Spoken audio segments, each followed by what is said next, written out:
সুপ্রিয় শিক্ষার্থী বন্ধুরা, আমি সাহাত আমিন অনিক স্বাগতম জানাই তোমাদের টেকনিক ইজি এডুকেশনে।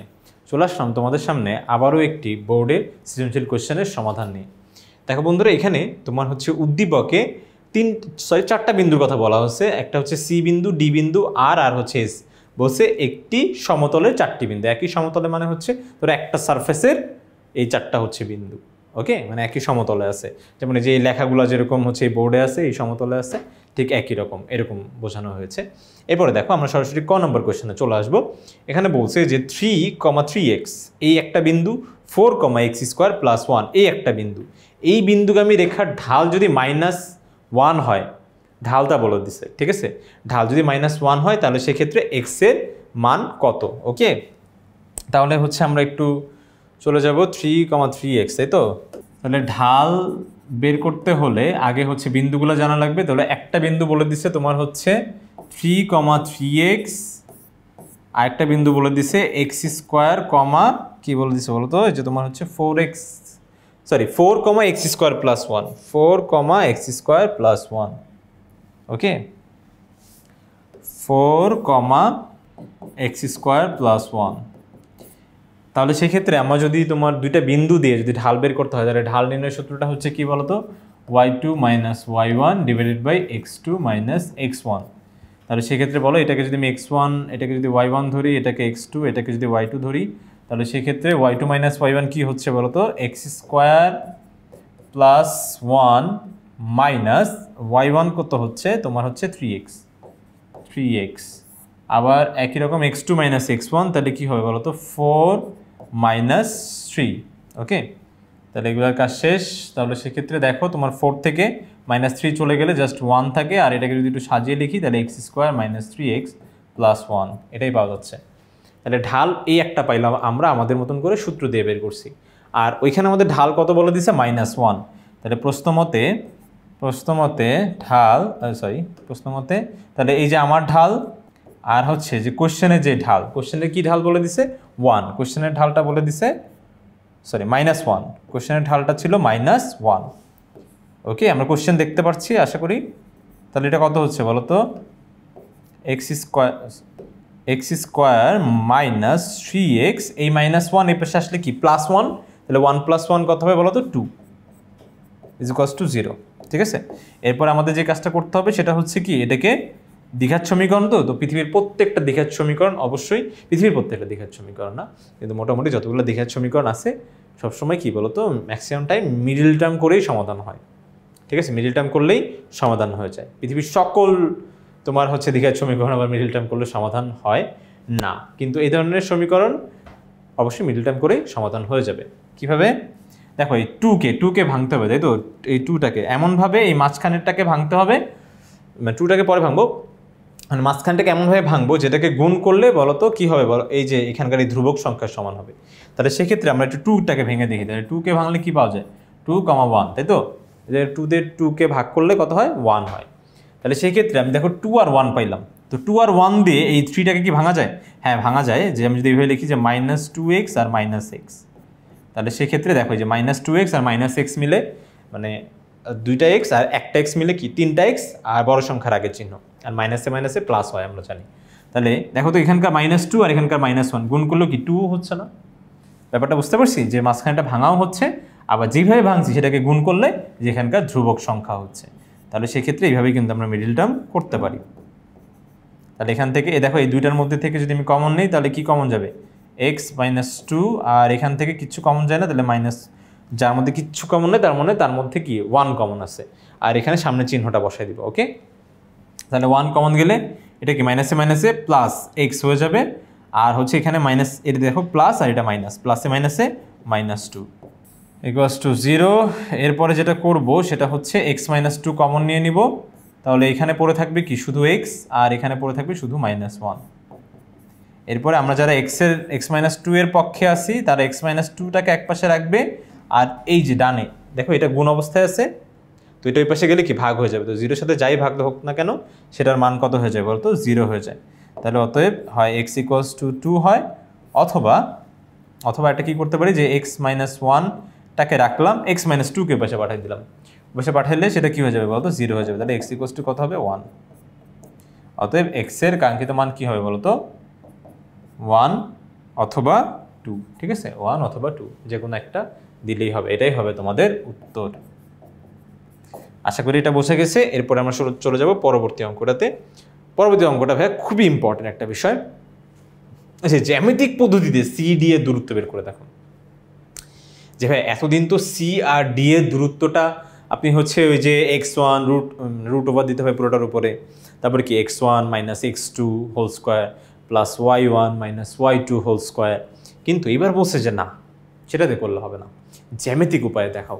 আচ্ছা, বিষয়টা কিন্তু একটু ইন্টারেস্টিং, হ্যাঁ একটু ইন্টারেস্টিং। তাহলে সেক্ষেত্রে আমরা একটু কাজ করি, হ্যাঁ সি আর ডিটা একটু দেখি। তাহলে সি বলে দিছে আমার খ নাম্বার, খুব মনোযোগ দিয়ে বুঝবে, খুবই মনোযোগ দিয়ে, হ্যাঁ একদম সুন্দরভাবে একদম মনোযোগ দিয়ে বোঝার চেষ্টা করবে। হ্যাঁ, সি বিন্দু ভাইয়া বলছে P1 আর Q1, আর ডি বিন্দু বলছে ডি বিন্দু বলছে হচ্ছে কি P2 Q2, ঠিক আছে।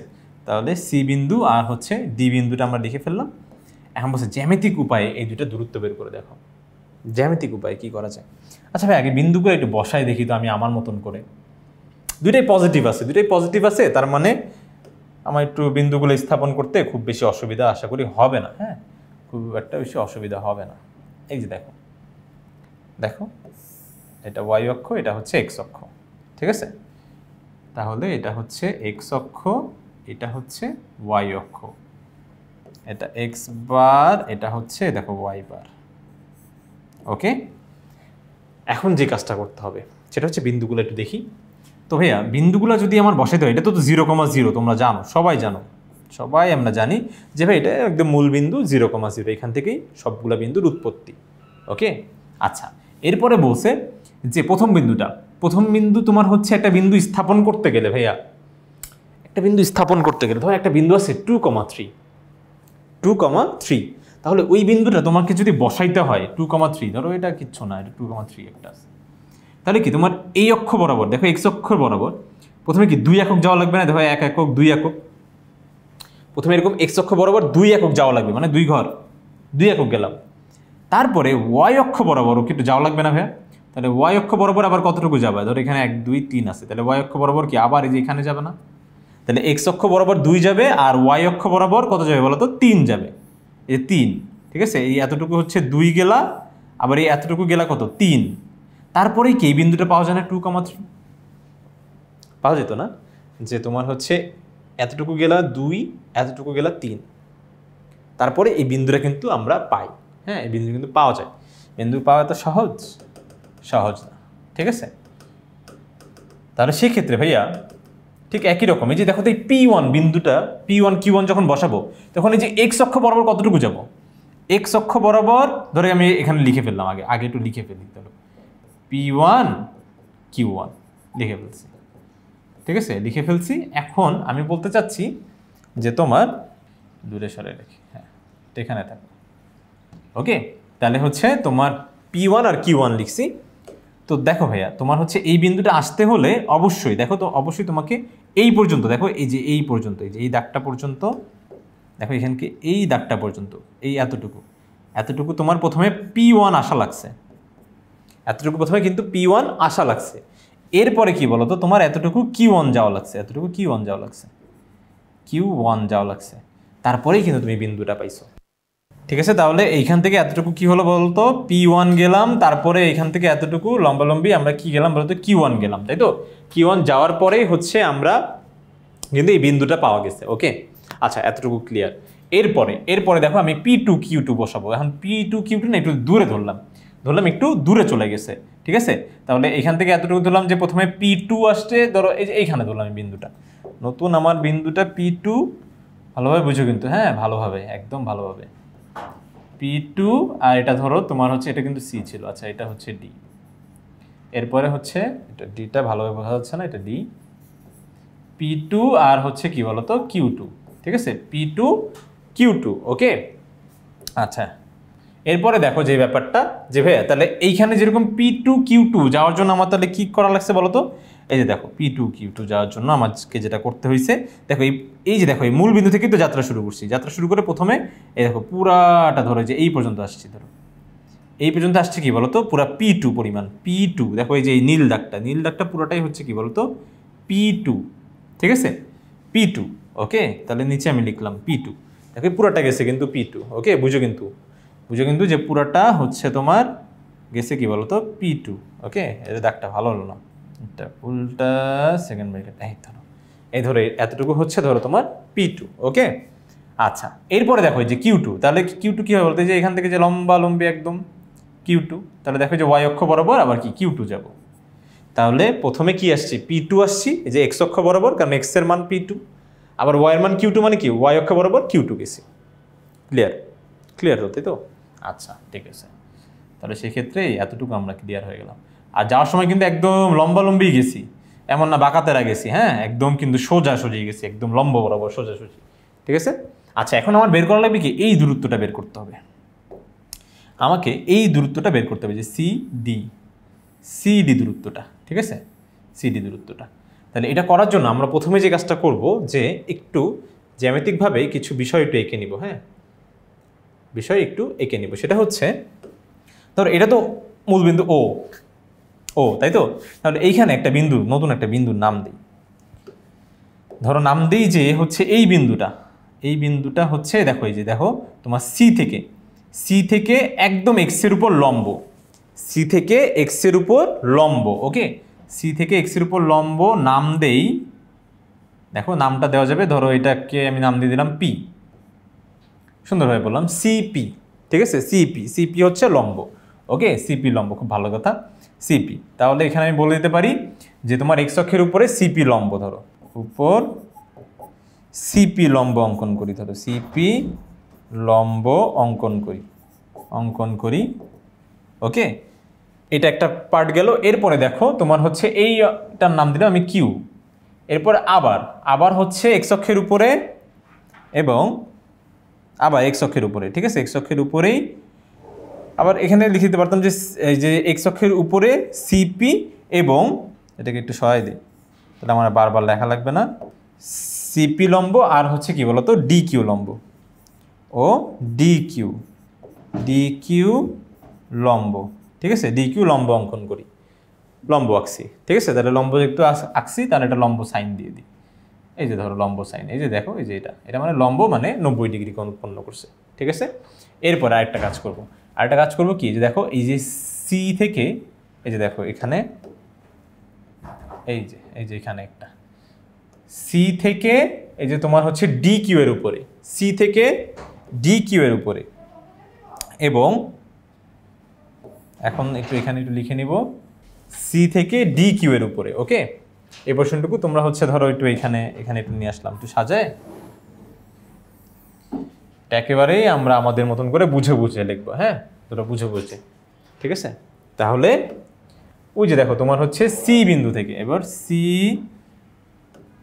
সি বিন্দু থেকে তোমার হচ্ছে ডিকিউ এর উপরে,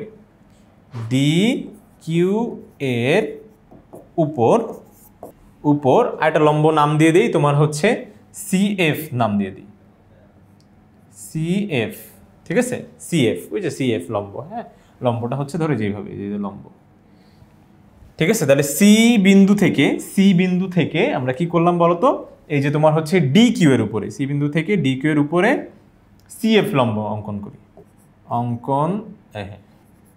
করি, ঠিক আছে। আচ্ছা এতটুকু ক্লিয়ার, দেখো চিত্রটা কিন্তু আমাদের অলমোস্ট শেষ, চিত্রটা বুঝতে পারছো। এখন মানগুলা নিয়ে হচ্ছে মানগুলো আমার হচ্ছে কাজ করতে হবে নিয়ে। তাহলে দেখো বন্ধুরা, প্রথমে আমাদের যে ব্যাপারটা একটু লক্ষ্য করতে হবে, সে ব্যাপারটা হচ্ছে কি, যে দেখো আমাদের এই দেখো পুরাটা একটা সমকোণী ত্রিভুজ হয়েছে না, দেখো সিডিএফ সমকোণী ত্রিভুজ, ওকে সিডিএফ সমকোণী ত্রিভুজে ধরো এটাকে একটু সরাই দিই, হ্যাঁ এই যে পুরাটা হচ্ছে তোমার Q1 আর কি, এই যে পুরাটা হচ্ছে Q2 আর কি। এরপরে আমরা চলে যাব এই দেখো ত্রিভুজ, ওই যে দেখো ত্রিভুজ CDFA, ঠিক আছে। CDFA আমরা যে ব্যাপারটা প্রথমে লক্ষ্য করতেছি, যে এখানে একটা কোণে, যে এফ কোণটা কি বলতো? সমকোণ। ওকে, এফ কোণ সমকোণ, সমকোণ বা 90 ডিগ্রি, তাই তো? সমকোণ বা 90 ডিগ্রি। তাহলে সেই ক্ষেত্রে যেই ত্রিভুজের একটা কোণ সমকোণ, সেই ত্রিভুজটাকে কি বলে বলতো? সমকোণী ত্রিভুজ। তাহলে অতএব ত্রিভুজ সিডিএফ, আচ্ছা সমকোণী ত্রিভুজ সিডিএফ দিয়ে দিই, সমকোণী, সমকোণী ত্রিভুজ, ত্রিভুজ সাইন দিয়ে দিলেই হচ্ছে সিডিএফ এ, ঠিক আছে? সিডিএফ।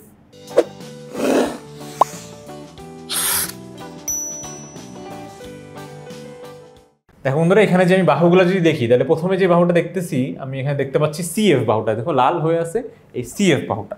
তাহলে সিএফ বাহু, তাহলে সিএফ বাহু ইকুয়ালস টু কি কিছু লেখা যায়? দেখি তো, কিছু লেখা যায় মনে হচ্ছে। দেখো ভাইয়া, সিএফ বাহুটা দেখো পুরা, এই যে ও কিউ, দেখো তো পুরা ও কিউ, ও কিউটা দেখো তো, এই ও কিউ থেকে আমি যদি ওপি অংশটুকু বাদ দিয়ে দিই, বুঝো কিন্তু, হ্যাঁ এই যে দেখো, এই যে সিএফ এর কথা বলতেছি, তাহলে সিএফ আর পি কিউ কি সমান না? সিএফ অংশ আর এই পি কিউ অংশ সমান কিন্তু। সিএফ অংশ দেখো ভাই, যে সি থেকে এফ অংশ আর পি কিউ অংশ কিন্তু সমান। ওকে, তাহলে এখন দেখো ব্যাপারটা হচ্ছে যে ভাইয়া দেখো, তুমি এই যে পুরো ও কিউ থেকে, এই যে ও কিউ, এই যে পুরাটা থেকে যদি তুমি ওপি অংশ বাদ দিয়ে দাও, পুরাটা থেকে যদি এই যে দেখো এই ওপি অংশটুকু বাদ দিয়ে দাও, এটা লক্ষ্য করো, জাস্ট ওপি অংশটুকু বাদ দিয়ে দিলেই কিন্তু তুমি পি কিউ অংশটুকু পাচ্ছ। তার মানে তুমি এটা লিখতে পারো কি বলতো? ও কিউ মাইনাস হচ্ছে কি বলতো? ওপি, ও কিউ মাইনাস ওপি কিন্তু লেখা যাবে। ওকে, আর এই যে দেখো তো তোমার হচ্ছে যে ও কিউ এর মান কত? ও কিউ এর মান কত? ও কিউ এর মান কিন্তু ছিল P2। এই দেখো পুরাটা দেখো, এই যে P2 বরাবর গেছে। ওকে, তাহলে এটা কিন্তু P2, আর এখান থেকে এতটুকু কি আসছিলাম? P1, তাহলে এটা P1 লেখা যাবে। ঠিক একই রকম ভাবে এখন করব আমরা হচ্ছে ডিএফটা। ডিএফটা কি হবে বলো তো? এই যে দেখো পুরা হচ্ছে তোমার ডি কিউ থেকে, এই যে দেখো পুরাটা বুঝে নিও কিন্তু। তাহলে দেখো বন্ধুরা, তোমার হচ্ছে এখানে হচ্ছে সিপি, তাহলে হচ্ছে তোমার দেখো এই যে পুরাটা হচ্ছে কি বলতো? D Q. দেখো ডি কিউ থেকে আমি যদি সিপি অংশটুকু বাদ দিয়ে দিই, দেখো যে এই অংশটুকু যদি বাদ দিয়ে দিই, তাহলে এতটুকু অংশ পাওয়া যায় না? তোমরা একটু মনোযোগ দিয়ে বোঝার চেষ্টা করো, হ্যাঁ, যে তুমি কি করতে যাচ্ছ, যে তোমার এই যে দেখো পুরাটা হচ্ছে কি বলতো? তোমার হচ্ছে এই যে ডি কিউ থেকে তুমি সিপি অংশটুকু বাদ দিয়ে দিচ্ছ। আচ্ছা, তাহলে পুরো ডি কিউ মানে জানি কি ছিল? Q2, তাই তো? কিউ টু, আর হচ্ছে তোমার এই যে এখানকার এই এতটুকু সিপি মানে কি ছিল? Q1। ব্যাস শেষ, ঠিক আছে? দেখো এখান থেকে কিন্তু সূত্রের প্রমাণও আসতে পারে, এটা কিন্তু পুরো সূত্রের প্রমাণও। এখন আমার লাগবে কি? সিডি বাহুটা জানা লাগবে, সিডি বাহুটা জানা লাগবে। হ্যাঁ, তাহলে সিডি বাহুটা আমি কিভাবে পাই? দেখো বন্ধুরা, এটা কি একটা সমকোণী ত্রিভুজ না? সমকোণী ত্রিভুজের ওই যে পিথাগোরাসের সূত্র যদি অ্যাপ্লাই করি, তাহলে তো কাজ হয়ে যাবে, তাই না? পিথাগোরাসের সূত্রটা অ্যাপ্লাই করতে পারলেই কাজ কিন্তু আমার শেষ। দেখো পিথাগোরাসের সূত্রটা, ত্রিভুজে ধরো হচ্ছে এখানে এই যে পিথাগোরাসে তোমার হচ্ছে সমকোণী ত্রিভুজের অতিভুজটা কি হবে বলতো? অতিভুজ কিন্তু এই যে সিডিটা অতিভুজ, অতিভুজ স্কোয়ার ইকুয়ালস টু আমরা কি জানি? লম্ব স্কোয়ার প্লাস ভূমি স্কোয়ার, তাহলে একটু লক্ষ্য করে দেখি অতিভুজটা কত বলো তো আমাদের? সিডি, তাই তো? অতিভুজ হচ্ছে সিডি, তাহলে সিডি স্কোয়ার ইকুয়ালস টু আমরা কি বলতে পারি? লম্ব কি আমাদের? দেখো যে লম্ব বরাবর কি আছে? লম্ব বরাবর আছে হচ্ছে তোমার ডিএফ, লম্ব বরাবর আছে ডিএফ, লম্ব বরাবর ডিএফ আছে। তাহলে সেই ক্ষেত্রে তোমার হচ্ছে কি লেখা যায়? ডিএফ স্কোয়ার ইকুয়ালস টু কি লেখা যায় বলো তো? ওই যে তোমার সিএফ স্কোয়ার ভূমি। তাহলে ডিএফ মানে যেন আমি কি পেলাম? ডিএফ মানে পাইছি Q2, তাহলে Q2 minus Q1 whole square plus P2 minus P1 whole square. এরপরে দেখো পুরোটার উপরে যদি আমি রুট করে দেই, দেখো স্কোয়ার এই পাশে আসলে রুট হয়ে যাবে না, আর এখানে কিন্তু অবশ্যই প্লাস মাইনাস দিতে হবে, আর রুট করলে অবশ্যই প্লাস মাইনাস দিতে হয়। কেন দিতে হয় আমি বলতেছি। যেহেতু দুটাই প্লাস আকারে আছে, কেউ যদি চায় যে না P2 মাইনাস P1কে আগে দিবে, সে কিন্তু আগেও দিতে পারে। ওকে, আর প্লাস মাইনাসটা কেন দেওয়া হয় দেখো বন্ধুরা, তোমার হচ্ছে 4, ওকে, তাহলে এখানে যদি আমি 4কে এইভাবে দেখো -2 হোল স্কোয়ারও বলা যায়, আবার কি +2 হোল স্কোয়ারও বলা যায়, তাই না? দেখো -2কে স্কোয়ার করলেও কি হয় 4 হয়, +2কে স্কোয়ার করলেও কি হয় বলো তো 4 হয়। এখন ধরো আমি এটাকে রুট করবো, ওকে, √4 করবো, তাহলে সেক্ষেত্রে আমি কি এটাকে লিখতে পারি -2 হোল স্কোয়ারও লিখতে পারি না? তাহলে দেখো স্কোয়ার আর রুটে কাটাকাটি, স্কোয়ারের রুটে কাটাকাটি গেলে এখানে কত আসবে -2। আবার ঠিক একই রকম অনেকে চাইলে যে মাইনাস দিব না, 2 স্কোয়ার দিব, তাহলে সেও কিন্তু করতে পারি স্কোয়ারের রুটে কাটাকাটি 2। তাহলে দেখো √4 করলে আমরা কিন্তু দুই ধরনের মান পাই, এক কি বলতো মাইনাস মানও পাই, আবার হচ্ছে কি বলতো প্লাস মানও পাই। তাহলে সেক্ষেত্রে এটার জন্য আমাদের হচ্ছে কি বলতো প্লাস মাইনাস দুইটাই কিন্তু ব্যবহার করা লাগে, তো প্লাস মাইনাস দুইটাই ব্যবহার করব। আচ্ছা, আর ওই যে বললাম যে কেউ যদি চায় যে না ভাইয়া আমি হচ্ছে P1 P2 মাইনাস P1টাকে আগে রাখবো, হ্যাঁ সেও লিখতে পারো এই যেভাবে Q2 মাইনাস Q1টাকে পরে, কারণ যোগ তো যোগ আগে পরে লেখা যায়, এতে কোনো সমস্যা হয় না। ওকে, যোগ কিন্তু আগে পরে লেখা যায়। হ্যাঁ, এটার এই মাইনাসটাই ঠিক আছে, হ্যাঁ মাইনাস, ঠিক আছে, Q2 মাইনাস Q1, ঠিক আছে। আচ্ছা, এরপরে যে কাজটা করা লাগবে সেটা হচ্ছে ভাইয়া এখানে কিন্তু এটা CD এর মান আসছে, CD স্কোয়ার না CD এর মান আসছে, কিন্তু আমরা তো জানি যে দূরত্ব কখনো কি হয় না বলতো ঋণাত্মক হয় না, দূরত্ব কখনো ঋণাত্মক হয় না। তাহলে সেক্ষেত্রে এখানে একটু লিখে দেব দূরত্ব সর্বদা অঋণাত্মক, ঠিক আছে, কখনো ঋণাত্মক হয় না। তাহলে অতএব CD দূরত্ব ইকুয়ালস টু কি, যে মাইনাসটা লেখা যাবে না, প্লাসটাই তোমাকে লিখতে হবে, P2 minus P1 whole square plus Q2 minus Q1 whole square. Mainly এখান থেকে বোঝার ব্যাপারটাই ছিল হচ্ছে চিত্রটা, চিত্র দিয়ে আমরা হচ্ছে যে জ্যামিতিক উপায় যেটা বের করলাম সেটাই, ঠিক আছে। এরপরের ব্যাপারটা কিন্তু একদম ইজি ছিল, কিন্তু চিত্রটা যদি তোমরা না বুঝতে পারো তাহলে সেক্ষেত্রে কিন্তু সমস্যা। আশা করি তোমরা এই চিত্রটা নিয়ে তোমাদের খুব একটা বেশি অসুবিধা হবে না, তোমরা আরও একটু পজ করে দরকার হয় চিত্রটা নিয়ে আর একটু ভাবার চেষ্টা করো খাতা কলম নিয়ে। ওকে, আচ্ছা, এখন সরাসরি আমরা চলে যাব আমাদের পরবর্তী অঙ্কটা। বলছে এখানে RS রেখাটি গ নাম্বারে বলছে যে RS রেখাটি X অক্ষ আর Y অক্ষকে যথাক্রমে A আর B বিন্দুতে ছেদ করলে A ও B এর ক্ষেত্রফল নির্ণয় করো। তার মানে যে R আর S আছে, এই যে তোমার R আছে -5,15 -5,15 আছে,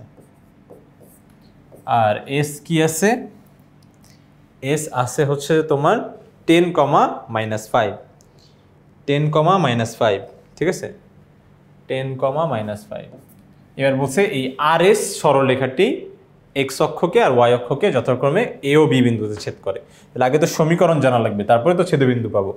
তাহলে দুইটা বিন্দু জানা থাকলে সূত্র কি y মাইনাস y1, তাহলে অতএব ধরো এটাকে আমি x1, এটাকে y1 ধরলাম, এটাকে x2, এটাকে y2 ধরলাম। তাহলে সেক্ষেত্রে আমার সূত্র কি বসালে যদি বসাই তাহলে সেক্ষেত্রে এটা কত হবে বলো তো 15 হবে, এটা হবে কি 15 মাইনাস y2 কত বলো তো 15। আচ্ছা, খুবই ভালো কথা। তারপরে হচ্ছে সরি y2 তোমার হচ্ছে এখানে y1 হচ্ছে 15, তাহলে y1 আর হচ্ছে y2 কত -5, y2টা -5, ওকে। এরপরে যে ব্যাপারটা সেটা হচ্ছে কি বলতো এই যে x মাইনাস x1, তাহলে x মাইনাস x1 কত হচ্ছে আমার -5, আর হচ্ছে x2 কত হচ্ছে -5 -10, ওকে। আচ্ছা, এরপরে যে ব্যাপারটা লক্ষণীয় সেটা হচ্ছে জাস্ট ক্যালকুলেশনটা। তাহলে সূত্র যেহেতু বসানো শেষ, সূত্রকে করে দাও টাটা বাই বাই। তোমরা যারা সূত্র আলাদা করে বসা নিতে পারো, ঠিক আছে, যে সূত্রটা সমীকরণ বের করার সূত্র, তারপরে হচ্ছে মানটা বসাতে পারো। এইখানে এখন আমরা শুধু জাস্ট এই যে দেখো তোমার হচ্ছে y মাইনাস 15 মাইনাসে মাইনাসে প্লাস, তাহলে হচ্ছে কত হবে 20, এখানে কত হবে -15, এখানে হবে x প্লাস 5, ওকে। এরপরে যে ব্যাপারটা লক্ষণীয় সেটা হচ্ছে কি বলতো, এখানে জাস্ট আমরা 5 দিয়ে যদি দুই পাশে মাল্টিপ্লাই করে দিই, মানে দেখো এখানেও 5 এখানেও 5 দিয়ে মাল্টিপ্লাই করলে এটা কাটাকাটি করলে কত হয় বলো তো 4, আর এটা কাটাকাটি করলে -3। সেই কাজটা আমরা এখন একবারে করে দিব। ওকে, এখন তো আমরা লেজেন্ড। তাহলে কত হবে 4, আর এটা কত হবে বলো তো -3। এখন যদি আমি আড়াআড়ি গুণ করে দেই দেখো, তাহলে এটা কত হবে -3y মাইনাসে মাইনাসে প্লাস 3 15 45, আর হচ্ছে তোমার এখানে 4x 4 5 20। ওকে, এই পাশে 0, তাহলে এটা কত 4x প্লাস 3y, আর হচ্ছে এই পাশে আসলে +20 মাইনাস 45, তাহলে কত হবে -25। তো 4x plus 3y minus 25 equals to 0। দেখো ক্যালকুলেশনটা সবাই একটু দেখে নাও, একটু পজ দিয়ে দেখে নাও। ওকে, এরপরে আমরা যে ব্যাপারটা লক্ষ্য করব সেটা হচ্ছে এখান থেকে এখন যেটা x অক্ষ আর y অক্ষকে ছেদ করে দেয়, তো x অক্ষ আর y অক্ষকে ছেদ করতেছে এবং ওদের সাথে একটা ত্রিভুজ উৎপন্ন করতেছে। ত্রিভুজের নাম দিছে এ ও বি। তার মানে ও মানে বুঝতেই পারতেছো যে তোমার হচ্ছে এটা দেখো, ধরলাম সরলরেখাটা এইভাবে ছেদ করছে। ধরো এই বিন্দুটা আমি ধরলাম এ, এই বিন্দুটাকে ধরলাম আমি হচ্ছে বি, ঠিক আছে। আর এই যে ও হচ্ছে কি বলতো, এই যে অরিজিন, যে ও বিন্দু মূল বিন্দু, ঠিক আছে, মূল বিন্দুর স্থানাঙ্ক 0 0। আচ্ছা, তাহলে সেক্ষেত্রে আমার এই যে তোমার হচ্ছে এই সরলরেখাটা এক্স অক্ষকে আর ওয়াই অক্ষকে যেই বিন্দুতে ছেদ করছে সেই বিন্দুগুলো বের করতে হবে, তাই তো। তাহলে 4x plus 3y minus 25 equals to 0। X অক্ষকে সরলরেখাটি এক্স অক্ষকে এই বিন্দুতে ছেদ করলে ছেদ বিন্দুতে y ইকুয়ালস টু কত হয় 0। এক্স অক্ষে y এর মানটা 0 হয়। তাহলে y এর মান 0 যদি এখানে বসাই দিই তাহলে সেই ক্ষেত্রে কি পাওয়া যাবে, কত হবে 4x plus 3 into 0 minus 25 equals to 0। অতএব x ইকুয়ালস টু কত দেখো 25, -25 যদি এই পাশে চলে আসে তাহলে +25, আর 4 এই পাশে গেলে ভাগ। দেখো x এর সাথে গুণ আকারে ছিল। তাহলে এই বিন্দুর স্থানাঙ্ক কি হচ্ছে, এ কত আসছে 25 4, 0, এটা আসলো একটা। আর আরেকটা হচ্ছে কি বলতো তোমার বি বিন্দু, তাই তো। বি বিন্দু আবার হচ্ছে কি এই সরলরেখাটাই y অক্ষকে ছেদ করতেছে যে বিন্দুতে, তাহলে y অক্ষকে। ওকে, তাহলে একই রকম 4x plus 3y minus 25 equals to 0। X অক্ষকে, সরি y অক্ষকে হবে, এক্স অক্ষকে তো এখানে করে ফেলছে, y অক্ষকে বি বিন্দুতে ছেদ করলে, ঠিক আছে, ওই ছেদবিন্দুতে